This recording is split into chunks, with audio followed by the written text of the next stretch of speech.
Ya, selamat pagi, selamat berjumpa kembali anak-anak. Mudah-mudahan semuanya dalam keadaan sehat walafiat, selalu berbahagia. Nah, untuk hari ini kita masih membahas tema 5 tentang pahlawanku pada subtema kedua, pahlawanku kebanggaanku. Pembelajaran ke-1 sampai ke-6. Yuk kita ikuti apa saja yang kita bahas hari ini. Nah, pembahasan kita hari ini adalah satu perjuangan pahlawan pada masa kerajaan Islam.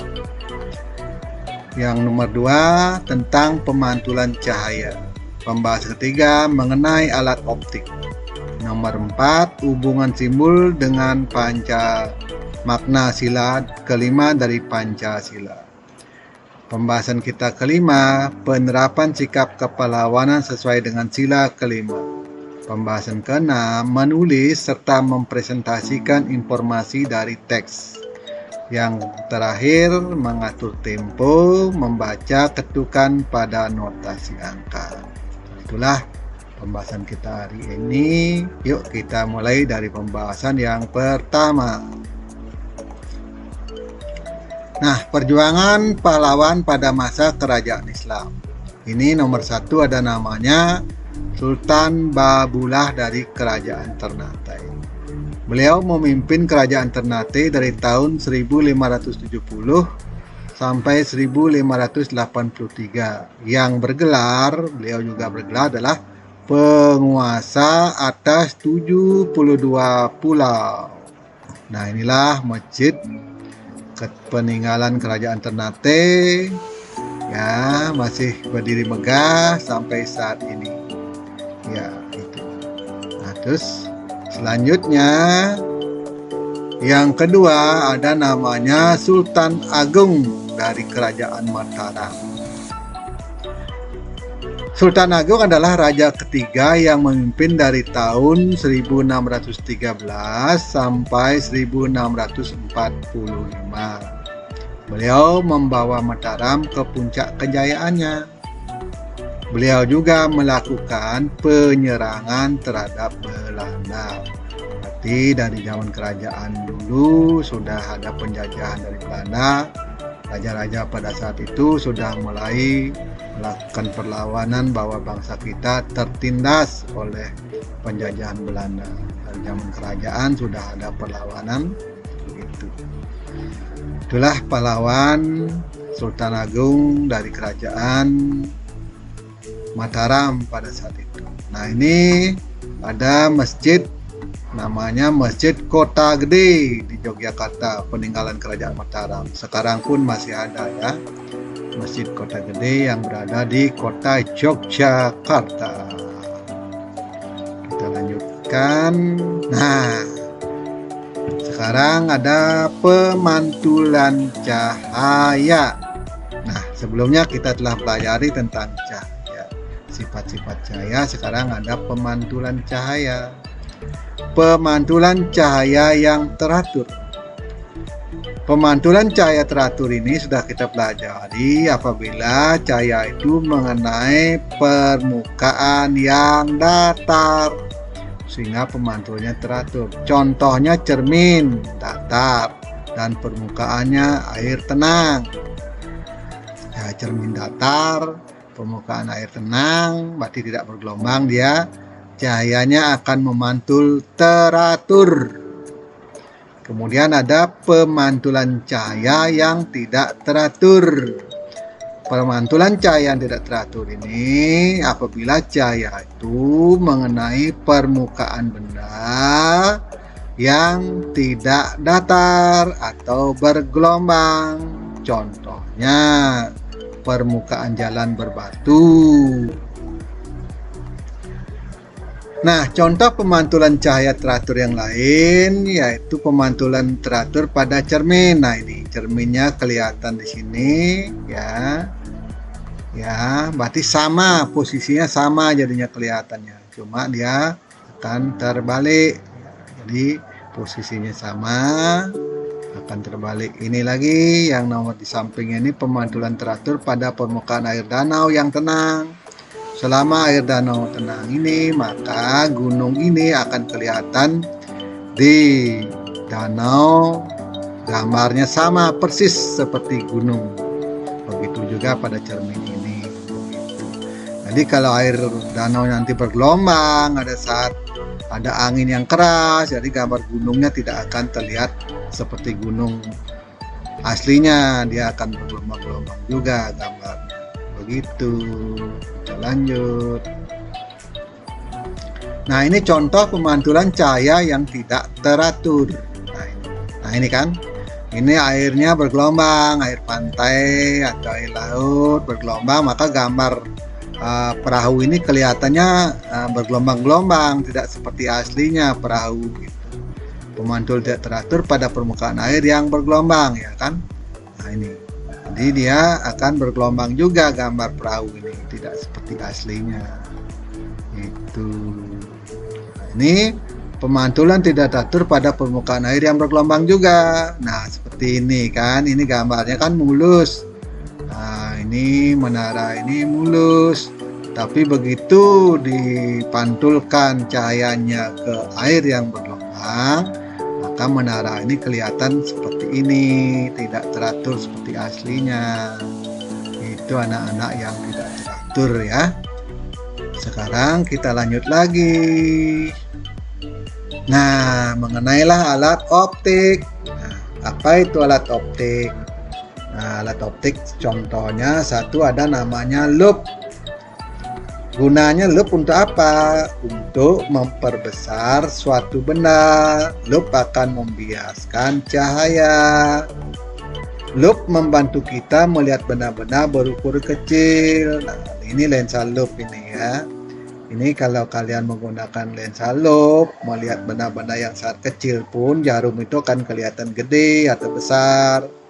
Nah ini, karena loupe itu adalah kaca pembesar, ya, seperti ini. Jadi melihat benda-benda yang kecil gunanya. Kita lanjut. Nah, benda yang dilihat dengan bantuan loupe akan tampak lebih besar. Nah, seperti ini tulisan yang kecil pun kalau dilihat dengan kaca loupe, nah ini seperti ini gede-gede tulisannya. Sebelumnya kelihatannya kecil, tapi ini untuk membaca sudah jelas sekali karena bantuan lensa loupe itu. Itu kita lanjut lagi. Nah, alat optik yang kedua ada namanya kacamata. Nah, tahukah kalian cara kerja kacamata? Nah, ini seperti Pak Guru pakai ini adalah kacamata pembesar juga. Nah, ini ya sama kan? Cahaya dari luar menembus lensa bening ya. Jadi cahaya dari luar itu menembus lensa bening. Lalu dibelokkan ke retina. Nah, retina itu ada di dalam mata. Ini kita akan pelajari nanti pada bagian-bagian tubuh manusia. Lalu dibelokkan ke retina sehingga kita dapat melihat benda lebih jelas. Nah, ini bersama dengan kacamatanya Pak Guru ya. Nah, bagus ya. Nah, ini lensa kacamata ada cembung atau cekung. Nah, tentang cembung dan cekung kita akan pelajari kemudian. Seperti ini kacamatanya supaya bisa melihat tulisan ini. Kalau Pak Guru sudah tidak bisa melihat tulisan ini, maka perlu dibantu dengan kaca mata. Itu adalah salah satu alat optik. Selain loupe ada kaca mata. Kita lanjut lagi yuk.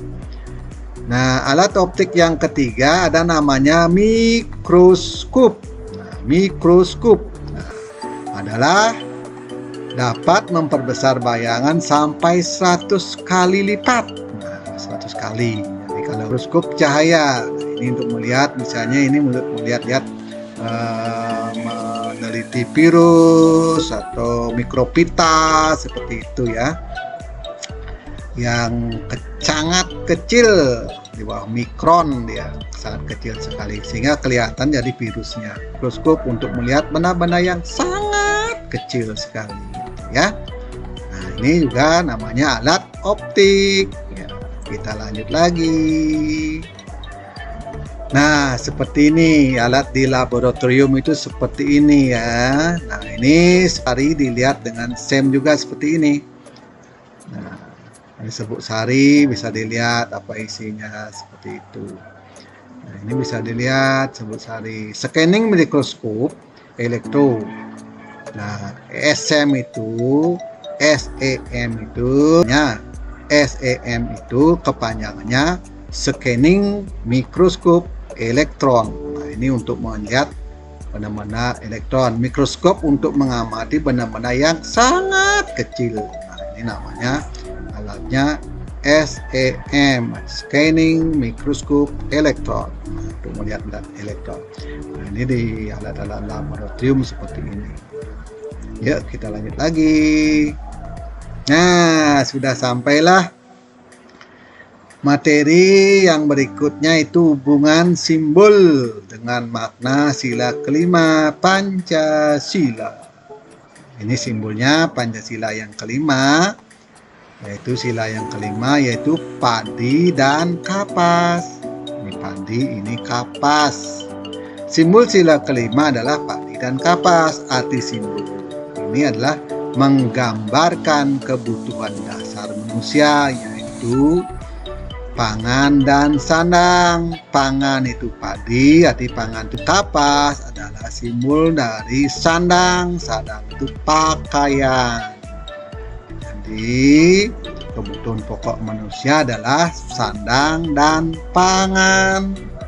Kalau ini tidak terpenuhi pangannya, manusia tidak bisa hidup. Begitu. Sudah merupakan kebutuhan pokok manusia saat ini. Kita lanjut lagi. Nah, penerapan sikap kepahlawanan sesuai dengan makna sila kelima. Contoh sikap kepahlawanan yang sesuai dengan sila kelima, berperilaku adil, menjaga keseimbangan antara hak dan kewajiban. Di sini juga bekerja keras, itu juga adalah perilaku sila kelima. Sikap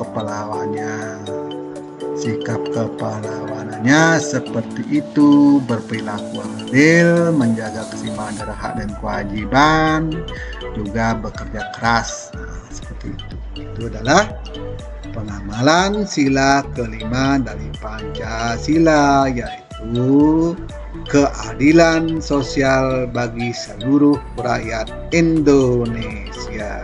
Lanjut. Sikap tokoh pahlawan yang sesuai dengan makna sila kelima Pancasila. Ya. Sikap kepahlawanan yang mencerminkan sila kelima Pancasila, yaitu bekerja keras demi meraih kemerdekaan. Ya.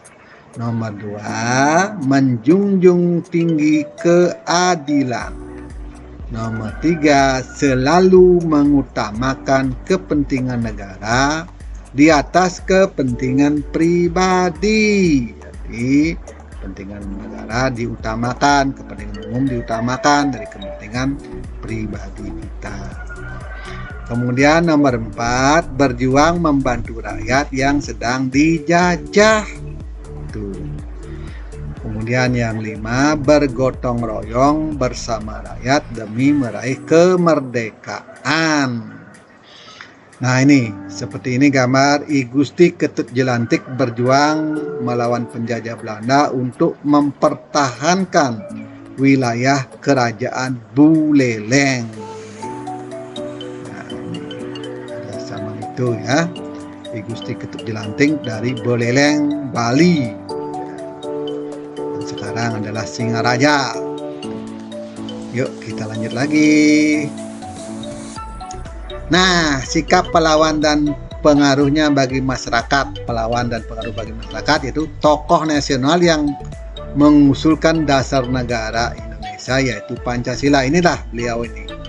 Tahukah? Ini namanya Insinyur Soekarno, Presiden Indonesia yang pertama. Presiden Indonesia pertama adalah Insinyur Soekarno. Beliau juga adalah tokoh nasional yang mengusulkan dasar negara Indonesia, yaitu Pancasila. Panca artinya 5, sila artinya dasar. Ini 5 dasar negara Indonesia, yaitu yang pertama ketuhanan yang Maha Esa, kedua kemanusiaan yang adil dan beradab, ketiga persatuan Indonesia, yang keempat kerakyatan yang dipimpin oleh hikmat kebijaksanaan dalam permusyawaratan perwakilan, yang nomor 5 keadilan sosial bagi seluruh rakyat Indonesia.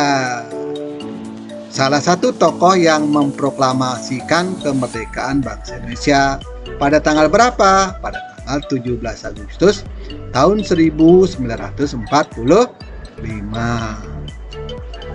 Dan inilah founder Indonesia, yaitu pendiri negara Indonesia, yaitu Soekarno dan kawan-kawan pada saat itu. Kebetulan beliau adalah juga menjadi presidennya Indonesia yang pertama, juga sebagai pengusul negara Indonesia yang berdasarkan Pancasila. Ingat ya, ini presiden kita yang pertama, jangan lupa nilai-nilai perjuangan beliau. Kita lanjut. Nah, ini ada namanya Raden Ajeng Kartini. Ya, ini juga tokoh nasional yang memperjuangkan kesetaraan hak untuk perempuan di Indonesia, yang dikenal dengan emansipasi wanita. Wah, ini salah tulis ini. Emansipasi wanita, kurang N ini. Ya, maaf ya, salah tulis. Nanti kalian jangan ikut yang salah ini. Emansipasi wanita, kurang N.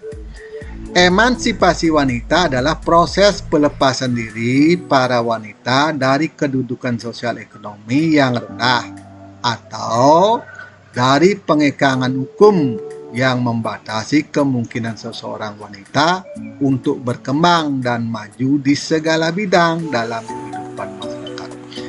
Jadi kalau tidak ada perjuangan dari Raden Ajeng Kartini, mungkin wanita-wanita sekarang masih belum bisa mengikuti pelajaran di sekolah, ya, tidak bisa menjadi presiden, tidak bisa menjadi menteri, ya. Jadi syukurlah karena beliau memperjuangkan hak emansipasi wanita, sehingga kesetaraan wanita dan lelaki atau pria jadi sama dalam ekonomi, dalam pengekangan, dalam hukum, ya, dan segala bidang, ya. Dan sekarang juga insinyur banyak wanita, bahkan sekarang lebih banyak yang wanita-wanita lebih tangguh daripada lelaki, ya, karena perjuangannya. Seperti itu. Buku yang dikarang oleh beliau, ya, dalam buku ini Habis Gelap Terbitlah Terang, merupakan kumpulan surat-surat Raden Ajeng Kartini kepada teman-temannya di Belanda. Ini masih ada bukunya, nanti coba kita cari buku Habis Gelap Terbitlah Terang. RA ini kepanjangan dari Raden Ajeng Kartini.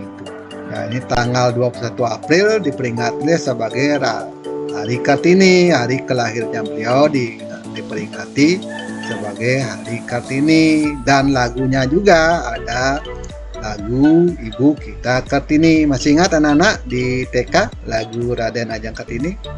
Nah, nanti kita pelajari ya.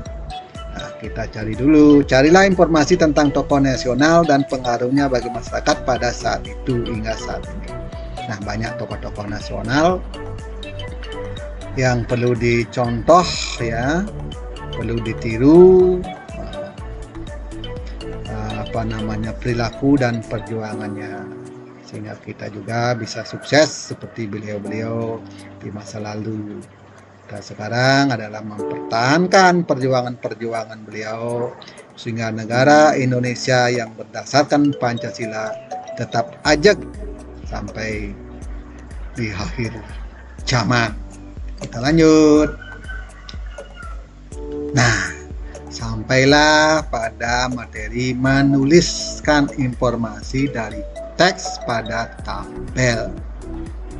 Catatan berbentuk tabel memudahkan kita mengingat informasi di dalamnya. Tahukah kalian cara menuliskan informasi dari teks pada tabel? Caranya adalah bacalah teks dengan cermat. Kemudian buatlah catatan singkat mengenai hal pokok yang dibicarakan dalam bentuk tabel. Jadi hal pokok itu adalah kalimat utama atau gagasan pokok yang perlu kalian catat dalam tabel. Kita lanjut. Nah, sekarang adalah mempresentasikan informasi yang disajikan dalam bentuk peta pikiran. Hal yang perlu diperhatikan dalam mempresentasikan informasi pada peta pikiran adalah bacalah informasi yang penting, kemudian presentasikan secara berurut atau urut. Tidak boleh dibolak-balik biar gampang dimengerti. Gunakan bahasa Indonesia yang baik dan benar dan mudah dipahami. Ya, jadi bahasa Indonesia yang baik dan benar yang mudah dipahami. Jadi yang sederhana ya. Itu kita lanjut lagi. Nah, ini ada Pangeran Diponegoro. Rangkailah informasi ke dalam bentuk tulisan seperti berikut.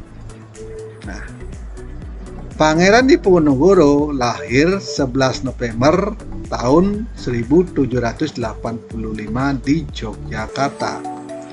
Pangeran Diponegoro adalah putra sulung Hamengkubuwono III. Pada tahun 1825 terjadilah perang Diponegoro yang disebabkan pemasangan patok oleh Belanda. Pangeran Diponegoro juga tidak tahan dengan sikap sewenang-wenang dan tidak menghargai adat istiadat setempat. Perang berakhir pada tahun 1830. Nah, ini gambaran Pangeran Diponegoro pada saat itu. Dikenal sebagai pemuda yang baik dan rendah hati, pahlawan. Perlu kita contoh perjuangannya beliau sampai saat ini, ya. Ya, itu kita lanjut lagi. Menyajikan informasi dari tabel ke dalam tulisan. Pertama, bacalah informasi pada tabel berikut. Informasi tentang Pangeran Diponegoro. Kemudian, Pangeran Diponegoro lahir di Yogyakarta pada tanggal 11 November tahun 1785. Beliau adalah putra sulung Hamengkubuwono III. Nah, ini informasinya. Kemudian perang Diponegoro pada tahun 1825. Berikutnya, perang disebabkan oleh Belanda karena Belanda memasang patok. Berikutnya, Belanda sewenang-wenang terhadap adat istiadat setempat. Perang berakhir pada tahun 1830. Carilah hubungan antara informasi. Coba kalian cari hubungannya antar informasi ini. Hubungan informasi ya pada tabel ini. Coba kalian cari, nanti kita lanjut. Sampailah sekarang pada materi, yaitu mengatur tempo dengan ketukan. Ketukan nada berikut. Perhatikan ketukan nada berikut. Ketukan notasi angka, ini ada ketukan notasi balok. Nah, ini ada ketukan setengah. Nah, ini kalau ada garis di atas, di bawahnya ada 2. Ini setengah, ini dapat 1 ketukan, ini dapat 1 ketukan. Ini bacanya sol, la naiknya. Ini la, sol naik. Lalu sol, si, ya. Lalu ini 1 ketukan. Sol, la, sol, sol, si, fa, mi. Kalau ini 2 ketukan. 7 tambah titik berarti 2 ketukan. Si, la. Ya. Kalau ini 3 ketukan. Si, la. Ini 4 ketukan, ada tanda titik nih, boleh dihitung juga 1 ketuk. Si, la, berarti lebih panjang dia. Nah, seperti itu ya. Kita lanjut lagi. Nah, coba kita baca. Nah, ini Ini sudah ada, ini wanita yang Bapak suruh membaca ya. Coba dengarkan yang setengah ketuk. Ini sol, la gitu ya. Coba lihat. Ya, kita dengar. Sol, la, la, sol, sol, si. Nah, kita ulang ya. Kita ulang. Sol, la, la, sol, sol, si. Nah, itu setengah ketuk ya. Sekarang nomor 2 bedakan. Ini satu ketuk. Nah, kita dengar.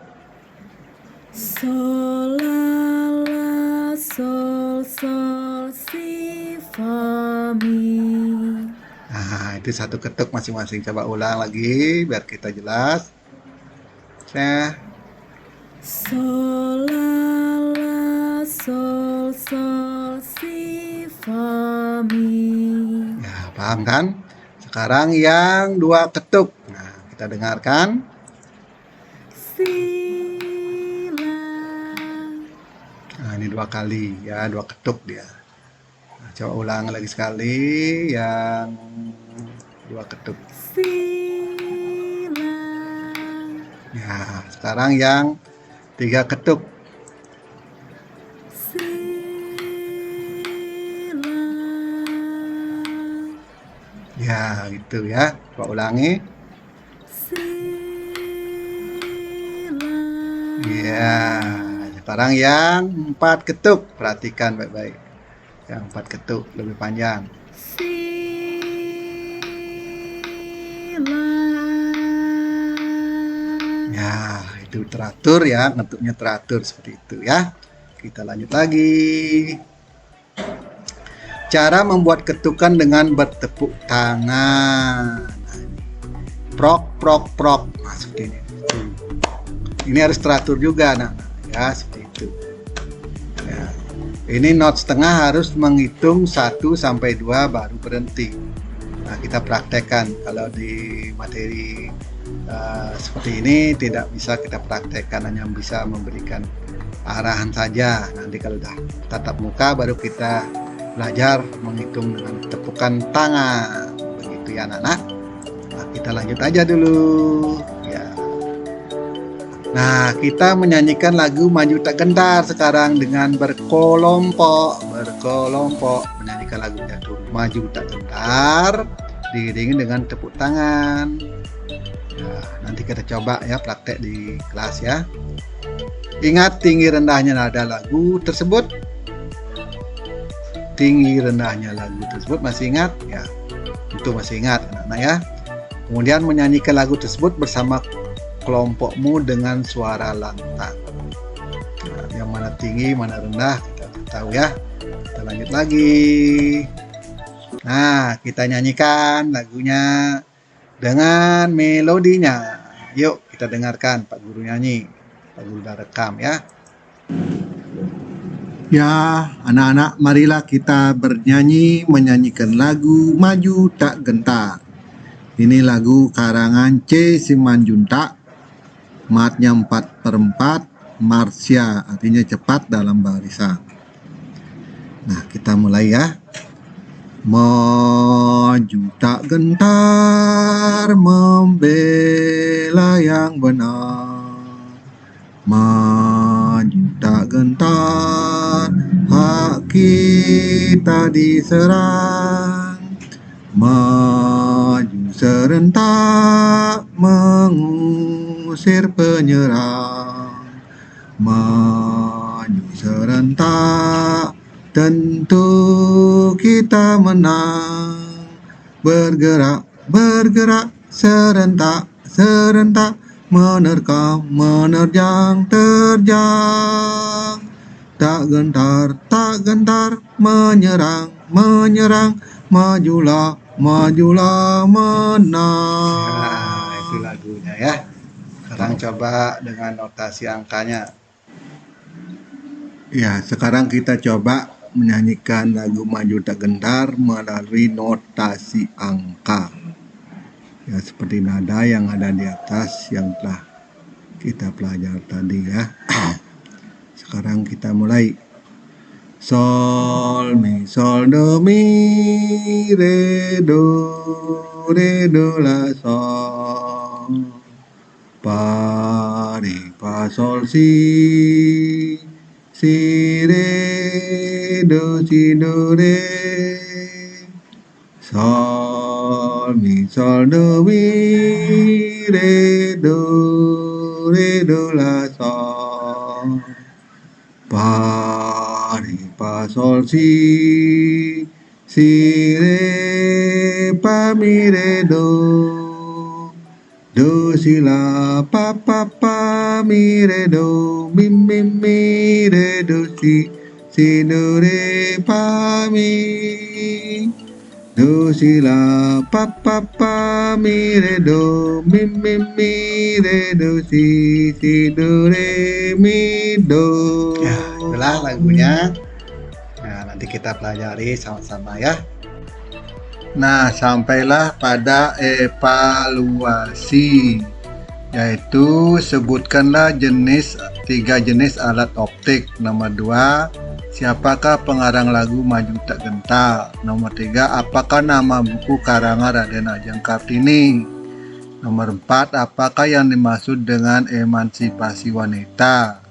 Nomor 5, apakah arti simbol sila kelima dari Pancasila? Nah, sampai di sini anak-anak, kita jumpa lagi pada pembelajaran selanjutnya.